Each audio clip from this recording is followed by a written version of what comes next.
Welcome to Life's Undertaking. I'm your host, Brad Jones. And with me, as always, is my good friend, producer, and co-host, Mike. Brad, it's a pleasure to have you back in person, because last time we recorded Life's Undertaking, it was remote. You were overseas. Absolutely. It was, I do miss being in the studio. I miss having a real microphone in front of me. I miss seeing the board in front of me and all these funny lights, and I have no idea what any of them do. But, it was really, really difficult when you're sitting on a ship over in Europe and you just got your iPhone propped up against some centerpiece in the, this little dining room that we were sitting in with myself and Heather Rankin. And you know what? Like I listened to the very beginning of it to make sure it actually did sound good, and it didn't sound too bad for. It was an iPhone, right? It was an iPhone, yeah. It was actually. I was blown away by the fact we could even do that now. Like you were in Austria. Where were you? Germany. I think we were in Germany at that point. Okay, so because obviously I'm going to have questions about this trip, but you're with a big time celebrity, okay, Heather Rankin. And you've got an iPhone with you, and you're in Europe, and that was a great episode, a great conversation, and we captured the whole thing, audio and video. I think that's amazing. Yeah, it's pretty incredible. To think about being that far away with this little tiny iPhone and being able to record the video and the audio and, have that conversation with Heather. It was special, and it was, and she was so gracious. She was such a kind person. She was amazing to talk to. It's kind of fun when you're traveling with somebody and you're walking through, these back streets in Europe, and she's in another group, and you come across each other and you stop and talk for a few minutes, and, she makes you feel like you're, as special as anybody else. And it was great. She's down to earth. Very well. When you're 5'1", you are down to earth a little bit easier. She looks taller on your iPhone. She looks taller. But what's the term people use? Salt of the earth. Salt of the earth. Yeah. Well, you know what? There was a lot of people from Cape Breton, from the East Coast that were on this trip, and they were all salt of the earth people. It was, they were so talkative, so friendly. It was a great time. I loved your conversation with Heather, and I was blown away by a couple of things. One is that she has experienced so much loss. I was thinking I guess that's partly like a numbers thing where the family is so enormous.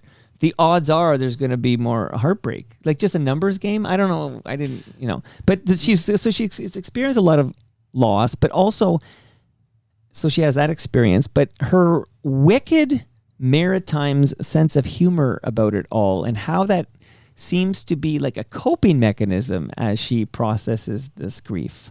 Yeah, no, I would definitely say that. And I think that's the advantage of being in a big family is, you experience so many different things over your lifetime, right? The bigger your family, the bigger your friend group is, the more celebrations you encounter, the more death you encounter. There's so much more that you see on a yearly basis that, when there's only a husband and a wife or one or two children, you don't see as much, right? Like if you have right. a sister and she has one kid and you have one kid, it's a pretty small family, even an extended family. But if you're one of 18 or 22 or 14 or 8, it's pretty amazing. You get so many weddings you go to. You get to see so many baptisms and, nieces and nephews. And then, the funerals.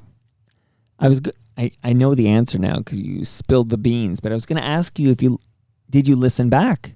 I wondered because this is the biggest celebrity you've interviewed, right, on a recording. Yeah, it was, I listened as I said, just to the first couple minutes to make sure the sound sounded pretty good. But that was it. And but why didn't, I guess I'm curious, weren't you curious how it would play? Because I got feedback from people, but you weren't curious how it would sound? You didn't want to listen to the whole thing? For me, I don't know. I'm there live, right? I'm doing it live. I'm having that conversation. And for me, being the host and having that opportunity to sit and talk to somebody, I think for me listening to it, it takes almost away from what my experience is. Oh, interesting. And I think there was one other episode I listened to from start to finish, very, very beginning of Life's Undertaking. And I thought, it was sounded so much better live for me than it did recorded. I don't want to ruin that experience. That's interesting. So because I was going to ask you how you felt about the conversation, but I mean, because she's salt of the earth, down to earth person, you weren't going to feel like you're interviewing like Prince or whatever, right? Like where there's some kind of like an intimidation factor or whatever, like nervousness, because she's just a regular person, a regular Canadian person. But how did you feel about your conversation with Heather Rankin? Well, I was lucky because I got to meet Heather a few times before we actually interviewed, before she actually was a guest on the podcast. So, having those times where, it was like the first time I met her, I was walking in the streets of Prague, and Dale introduced me to Heather, and, we walked and talked for about 10, 15 minutes, and I was, teasing her about this or that, and she was teasing me about stuff. And, it was like right off the get-go, right? It was no, there was a politeness at the very beginning, but, it didn't take long for us to be putting digs on each other. I think at one point, we're on the ship, and they were asking, where people are all from, right? And, there's some people from BC, there was all these people from the Maritimes, and then they said, anyone from Toronto or like Ontario, and then, whereabouts, and it, came up as Toronto, and someone said, oh, Toronto. So I stood up and I piped up, center of the universe. And it's amazing when you're from Toronto and you say that, how it shatters everybody else from every other you province. Take a shot at yourself before they can shoot you down. Yeah. That's a common move. Yeah. Yeah. So it was, I'm surprised you own up to it. I could see you out in these tours or whatever in Europe and just say, yeah, I'm from Hamilton. Yes. Nope. We're center of the universe, and right. It was kind of fun because then there were also people that were there from other countries, and but they're all like wondering, what the heck are you talking about, center of the universe? Just lean in. It's like a comic book villain or whatever. Just lean in. Okay, so you were happy with your conversation with Heather Rankin. I can tell you it was very well received. I personally, because I listened to a lot of conversations, I really thought she was great because she had a wicked sense of humor, and she was also very, I thought, introspective and like thoughtful with regards to the loss. And she talked about this loss she experienced, and you could tell she carries this loss with her. And the way she copes with this loss is that wicked sense of humor. And I found it all rather fascinating as it kind of unraveled. So we know that part of your trip went spectacularly well. I'm telling you it did. But what can you share with the listenership about the entirety of this trip you've just taken, this vacation? Yeah, so it was, it was definitely different than our trip to Vietnam. Going through, Central Europe and seeing, these castles and, these places that people have lived for so long, and in parts of Germany, hearing, the Second World War information that they were talking about, and going to other towns that had never even been bombed during the Second World War, and the 14th century castle still stands. It was really eye opening, and it was like we were in the south of Germany, right? So we were Prague, and then we ended up through Germany and a little bit of Austria, and then we ended up finishing it in Budapest. And just seeing these places, and I said to Jody when we were walking around, all these towns, all these, beautiful cities, Vienna, and, they have water closets everywhere. You pay 60 cents or whatever the terminology is. Euros? Yeah. Well, not 60 euros. Oh, pence. Yeah. Pence or whatever it is, 60 cents. To use I think it is cents. It is cents. I think right? it is like too. instead of dollars, it's euros, but it's cents. Yeah. In England, I think it's pence and stuff. In like Europe, that. it's pence. Yeah. I mean, in England, it's pence. Yeah. So you use you pay 60 cents, and you use a water closet, and they're immaculate. They're clean, and I am not anti-American. And I know a lot of people in Canada are anti-American, and I'm actually kind of tired of the anti-Americanisms that we have, because being angry at a president doesn't mean you have to be angry at a whole country. And, I have a lot of friends in the States, and I have, a lot of high regard for a lot of my friends. And, but I want to say this is everyone that has been traveling, and I talked to a lot of people on our trip that, they won't go to the States right now on vacation. Good for them. But they're going to Europe and they're spending their money and their time in Europe. So here's what I'm going to challenge all these Canadians that have been going over to Europe and other parts of the world and watching how these other parts of the world are. We need to come back and clean up this country because Canada is dirty. Our streets are filthy. We're not taking care of our homeless. We're not taking care of the people that are addicted to drugs. And we're walking through all these cities in Europe and they're clean. We're walking through these cities in Europe and they have water closets. You can't, washrooms. You can't find a public washroom in Toronto anywhere. And then sometimes when you do find them in parks, they're disgusting. Like, it's like they've never been cleaned. They've never had deodorizer put down the urinals, whatever it is. But like, I was astounded. And it reminded me of, when I remember going to England when I was in high school and, seeing, public bathrooms and, thinking, why don't we have these back at home? And there wasn't the graffiti was graffiti, like on some, bridges and places like that and some public buildings. But, we have a lot of boarded up stores that are just covered in graffiti and broken windows and, the homelessness that we have here and the number of people that are like strung out on drugs, it seems, that are just, almost like it's like, I was talking to someone over there and said it's like zombies. I think if we're going to go around and look at different places in the world and we're going to go travel through Europe, maybe we need to bring that back and say, we need to be doing better here. Now, politically in this city, Toronto, there has been a pushback against paid toilets.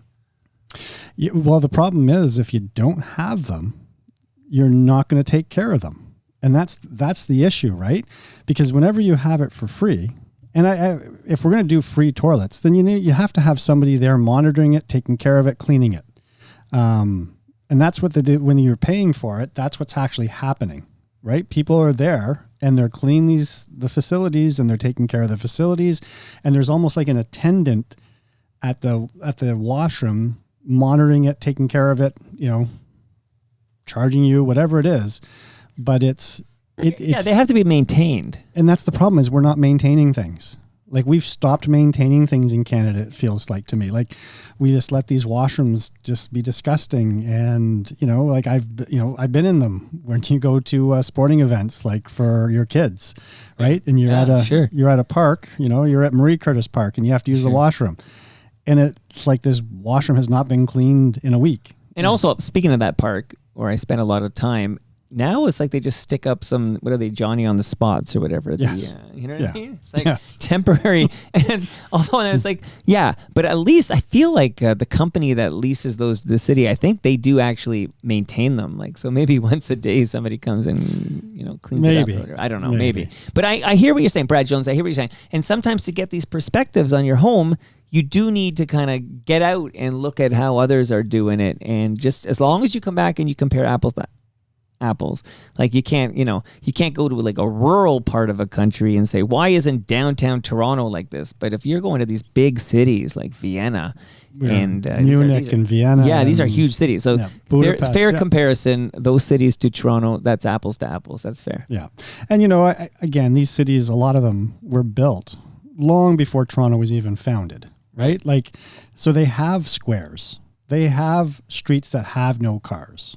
They have all these things. They're very walkable. And Toronto's not set up that way. We're built around the automobile. We were, built to move through the city and do all these things, but not to walk our cities, not to spend, a lot of time walking and, congregating and sitting on patios. The other thing I do miss about Europe is you sit on a patio, and I'm on a beautiful patio in a beautiful town square looking at their beautiful city hall, and you're having a beer and the world's just slowly walking by. You go to a patio in Toronto and I'm watching cars whipping by, and I keep thinking to myself, if one of these cars veered to the left, I'm getting hit. That's what goes through my mind when I'm on a patio in Toronto. And I get it. We'd have to change so much of our infrastructure and like close down. That's another Street. Political hot potato. Like, part of our problem, I think, is that our elected officials like to keep their jobs. And there's this A lot of people get ticked off when you close streets to vehicular traffic. Well, there's definitely going to be that issue, right? You know, it's definitely not going to. I'm just the devil's advocate over here, Brad, because I hear what you're saying. I respect it too, and I do feel there's so much room for improvement in this city, and I love the fact that you've gone out there and you've taken some notes and you're bringing it back here. But you're talking to a guy who I would love better maintained, more public bathrooms. We'll call them water closets if that's what it takes. And I would love more streets closed to vehicular traffic so we could enjoy, especially in the nice weather, enjoy the patio scene and without worrying about that giant cyber truck going by. You know what I mean? Like, I would love that. Yeah. I love what you're saying. Be great, right? Okay. Those things would be great. You know, there's so much stuff. There's so much beauty around the world. And, you know, if you can come back and take some of that beauty and you can spread it around your hometown, I think it can make a huge difference. Love what you're saying. We need more castles too. We only got one. Come on, only one castle. Well, Toronto only has one, but you know, Hamilton has one too.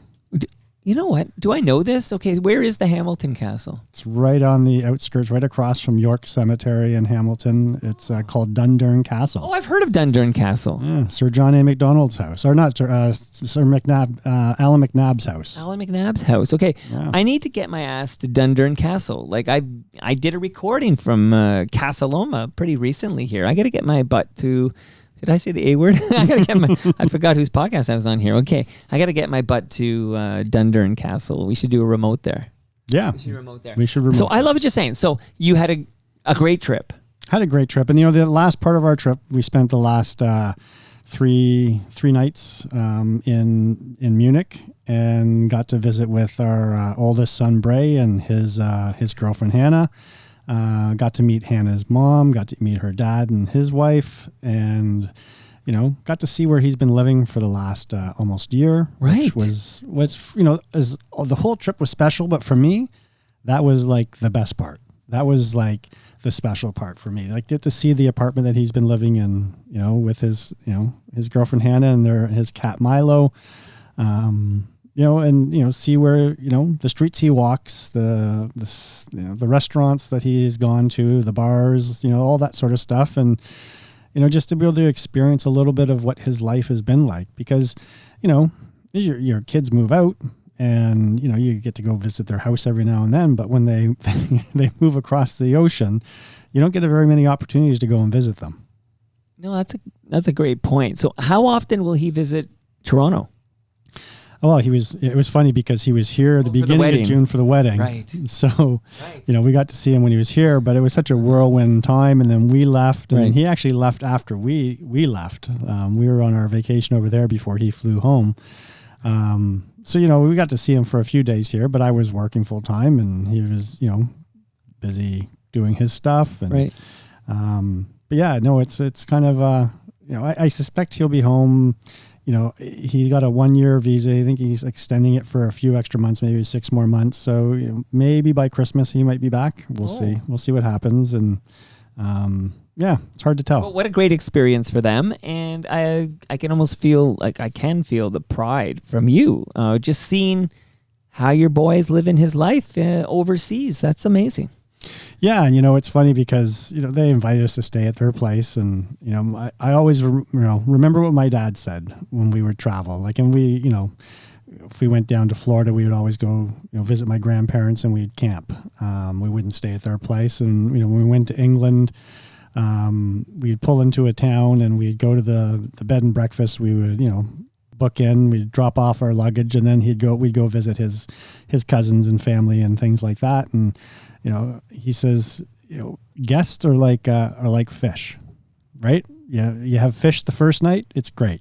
The second night, you don't want the leftover fish. And he says that's what house guests are like. He says, you know, the first night would be great. He says, but you know what? The next morning, it's like, okay, it's time to get going. It's time to leave. So he said it's nicer to have your own place. You've already dropped your bags, right? So there's no expectation when you walk in that they say, oh, you need to stay. And it's like, you know what? We've already paid. We've already dropped our bags. So, you know, that conversation is over. And, you know, I think people just need that. You need that space to be able to go to and, you know, be on your own and, lie in the room that has no air conditioning. Well, I hear. I mean, you're back now, but did you experience some of that heat wave they're having in Europe right now? Oh yeah, it was hot. It was like 35 degrees. It was. I know so you're pointing out the big differentiator because we are now pretty used to that. Like you're going to get that today in Toronto, but the difference, I suppose, the massive significant difference is we're all air conditioned here. And they're not. Yeah, like our homes are, our hotels are, our restaurants are, our vehicles. There was no relief from it. The couple nights in Munich, because the hotel we stayed at was an old farmhouse, converted into a hotel. We were on the outskirts of Munich that we stayed. We just travel into the city center most days to go and check it out. But, the restaurants have no AC. Their transit had no AC. Yeah. It was, you get into, a car and it would be like, it's the only place that it had AC. It was, you get used to it after a while, but it was hot. But at the end of the day, when you're lying down in bed and it's like, okay, there's no relief here. There's no fan in this room and the breeze has stopped. It's pretty warm sitting in those. Gets sticky. Yeah, it sure does. Sure does. Okay, so to review here, this is a jam-packed episode. Okay, so the Heather Rankin conversation and episode was fabulous. This trip sounds amazing, especially this dynamic seeing where your boy's been living with the past year, you said? Yeah, almost a year. He moved over there in September. So this trip sounds tremendous. Are you, Brad Jones, you global traveler, are you following the World Cup? Oh yeah, we followed the World Cup when we were over there. I would I'd be watching games at 1 in the morning. There was games that were going on until 3 in the morning. I didn't watch all those, but I'd peek at them here and there. And there was a couple of nights when we were in Budapest, and they had the Argentina playing one of the games. I couldn't believe how many Argentine fans were in Budapest. It was incredible. We saw a little bit of the a Germany game, and I tried to watch some of the Canadian games when we were out at the place, but they kept turning the channels to the other games, the right. Bosnian Herzegovina game, because there was a lot more people from Bosnia than Canada. Right, and they were playing Switzerland probably, or Qatar. Yeah, absolutely. Bosnia was playing Qatar. Right, when we were playing Switzerland. We were playing Switzerland, yeah. But it was it was great to see some of those games. It was so fascinating to watch that game yesterday in the round of 32, and that Canada got its first win at that round, the first time we ever got to that round. So it's nice to see them move on to the next round. It's pretty exciting, And I'm going to be honest, I love Canada. I love our soccer team. But, you watch some of these powerhouse teams play, and that game yesterday against South Africa was some of the most sloppy soccer I have watched in the World Cup. They're both very athletic teams. They're both really good, but their passes weren't as crisp as watching England and Portugal and Spain and Brazil, France. There's a reason we're ranked 30th in the world, Brad. I don't think. Well, we're 21 now. Is that? Oh, what's a climb? Yeah, because we're in the final 16. I guess that's going to help with the ranking. But when I watch the team, I can't believe it is France. Like when you watch France play. Mm-hmm. And you realize, Mbappe is not their best goal scorer, right? It's like, okay, yeah, this is a whole different class here. But it is super exciting to be playing there'll be 15 other countries still around after this first knockout stage. We'll be one of 16 countries. I can't believe it as a guy who was really excited. We got our first ever World Cup point when we tied Bosnia. That was wow. The fact that we're one of 16 countries left in this tournament, and we might be playing a powerhouse like the Netherlands. Yeah.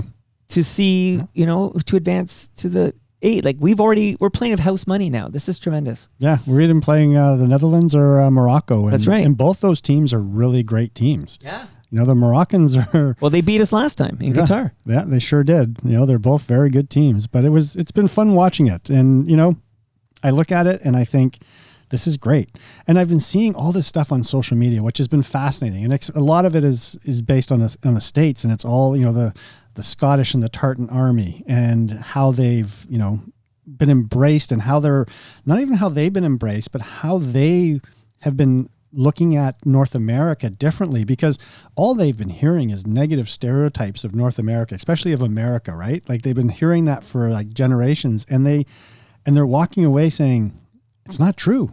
People are people. We're all the same. We're all like, we all care for the same sort of stuff, you know, and the Scottish fans have just been embraced. There was one of the towns, I think it was in, I don't know if it was Texas or California, that has taken the Algiers team, Algeria, and they've like embraced them, and they've bought all their jerseys, and this entire town's been like, you know, supporting this team because this is their home base. It's been so much fun to watch, and you see this stuff on social media of all these people going back and saying, why can't we have free refills in Europe?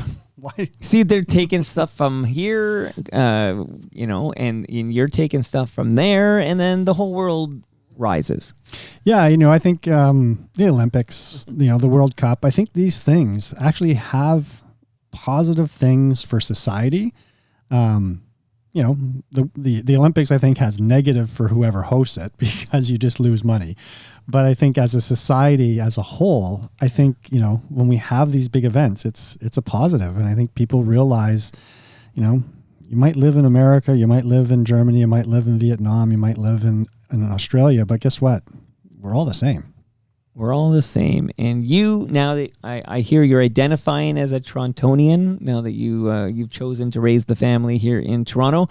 And it is also super exciting that on Thursday, there's going to be Portugal versus Croatia happening by, they call it Toronto Stadium. Yeah, BMO Field. BMO Field. Like, that's happening here, and I can't imagine the supporters. We know how many people of Portuguese, even Croatia, but people of Portuguese descent and Croatian descent who live in Toronto.